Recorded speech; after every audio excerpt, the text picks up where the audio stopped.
কৃষ্ণ ভক্তবার এমনি করে আমাদের কথায় চিন্তায় ভাবনা আমরা ঈশ্বরকে দূরে ঠেলে দিই।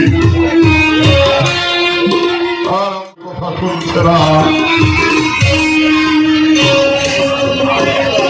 সেদিনের প্রযোজনা যিশুকে তার জীবন থেকে দূরে সরিয়ে দিয়েছিলেন। প্রযোজনা যখনই আমার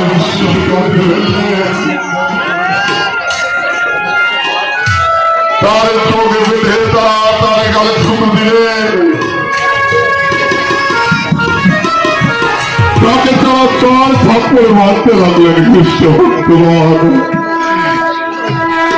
নিষ্ঠুর সৈন্যদের মধ্য থেকে কেউ কেউ যিশুকে বলতে লাগলেন, তুমি না ঈশ্বর পুত্র, বলো তো তোমাকে কে মারল? কিন্তু হায় রে নিষ্ঠুর নিয়তি,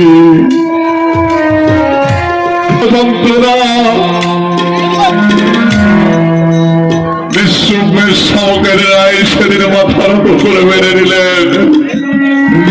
ঈশ্বর কিছু বললেন না।